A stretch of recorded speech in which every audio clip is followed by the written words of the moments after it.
Every chromatophore on the bridge went white, not one at a time, not a ripple. Every tentacle, every mantle, every centimeter of pigmented skin across 14 crew members locked into the same colorless silence simultaneously. Voss felt his own skin bleach before he understood why. On the forward sensor membrane, a silhouette drifted 30 kilometers inside their shield perimeter. It had not breached. It had not forced entry.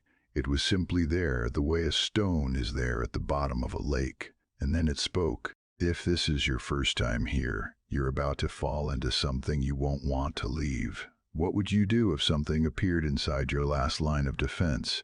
Stay with us. The sensor ghost had still been a joke 7 weeks earlier, when Voss's third shift navigator flagged it during a routine gel rotation. One human life sign. Every 47 minutes, in the same coordinates, the same empty pocket of vacuum sitting 200,000 kilometers off the Armada's port flank, then gone. The navigator logged it as instrument echo and flushed the buffer. It came back the next cycle, and the next. 47 minutes, never 46, never 48. By the second week, the ghost had its own shorthand. Crew members flashed a pale amber sequence whenever someone mentioned it, the color for mild equipment annoyance. Voss caught himself cycling the same amber without thinking. Maintenance recalibrated the sensor array twice. The reading persisted. A single human biosignature, brief as a blink, precise as a metronome. On day 19, Voss pulled the raw data himself. He suspended alone in the command gel. Tentacles spread across 8 separate data feeds, chromatophores dimming to deep processing blue. The ghost wasn't random noise. Its signature was too clean, too rhythmic. Equipment malfunctions didn't keep time. He overlaid the readings against known human cryo-revival patterns from the intelligence archives, and his skin flushed a color he hadn't worn in years. Cold recognition. Someone was waking up out there, briefly every 47 minutes, for just long enough to look around, then going back to sleep, which meant the readings were never wrong. Condensation formed along Voss's mantle.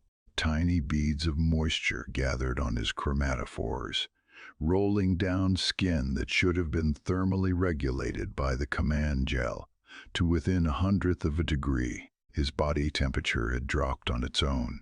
The gel hadn't changed. The bridge systems read nominal, but something older than instruments had decided to react, and his cells listened.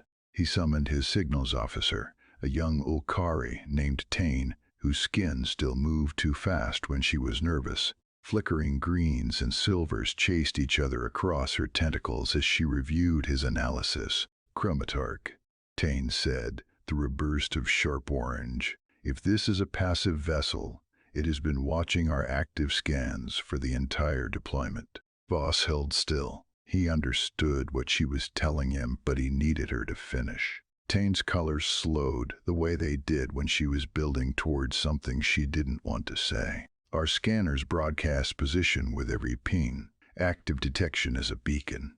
Anything silent within range knows exactly where we are, how many ships, formation spacing, patrol rotations." Her tentacles curled inward. "A passive ship doesn't need to scan. It just listens. We have been telling it everything, Chromatarch, for 7 weeks. Some stories are so strange that the truth hits harder than fiction.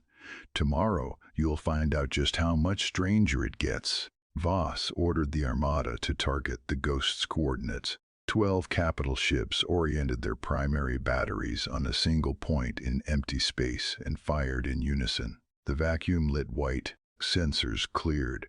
For 3 full seconds, every chromatophore in the fleet flashed gold, the color of confirmed victory, bright and involuntary and fleet-wide. Then a transmission arrived on an open channel. Audio only. A human voice, unhurried, almost amused. "You missed, but that was entertaining. Do it again." Gone. Gold vanished from every skin surface in the fleet like pigment poured down a drain. Voss stared at the sensor membrane. Empty space, no debris, no residual heat signature. The voice had come from somewhere close enough to use short-range comms, but sensors showed nothing at all. He ordered a full shield analysis. Tane ran it 3 times because the first 2 results were identical, and identical results on something this wrong felt like another malfunction. They were not. A vessel, small, cold, running nothing but passive receivers, was sitting inside the Armada's shield envelope, not near it, inside it. It had been there for 6 hours. Voss cycled through colors he couldn't name. His chromatophores fired in sequences the translator couldn't parse, patterns that weren't language, that weren't even emotion in any cataloged sense.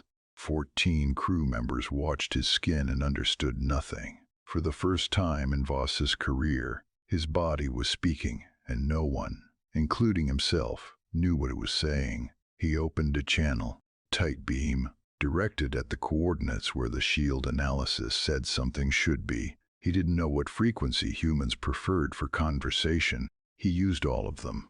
Identify yourself. Silence. 47 seconds of it. Voss counted every one because counting was the only thing his training still covered. Then the same voice returned. Same cadence. Same warmth that had no business existing in a combat channel. Your shields are interesting. We've been inside them for 6 hours. We. Voss caught it. The human had said we earlier in the transmission logs, then I in the firing taunt. Now we again. 1 biosignature, 1 life sign, every 47 minutes. But the human spoke as if there were others. Tane's tentacles had gone rigid. She wasn't flickering anymore. Her skin displayed a single flat color, something between gray and lavender that Voss had only seen in training simulations for catastrophic morale failure. Chromatarsh, she managed, her color barely shifting enough to form words. The vessel is not armed. Voss looked at her. Repeat. No weapon signatures, no torpedo bays, no energy buildup of any kind. It is a monitoring vessel, 1 occupant. They have been sleeping inside our formation and waking up to check on us the way a parent checks on a child. Briefly, routinely, without concern. Without concern. Voss let that settle into his chromatophores and felt them cycle toward something cold. An entire armada, 12 capital ships, 400 crew members, enough firepower to glass a continent. 1 human had drifted into the center of it, fallen asleep, and set an alarm. Not a weapon, a schedule. The dark humor of the firing exercise surfaced again in his memory. You missed. But that was entertaining. Do it again. The human hadn't been taunting.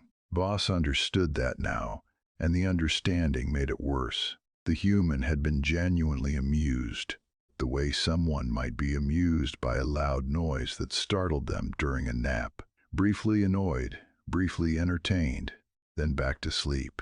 So the thing that amazed him was also the thing that terrified him. 1 organism, alone in the vacuum, surrounded by a fleet that could atomize it, had decided the appropriate response was rest. Not vigilance, not fear, rest.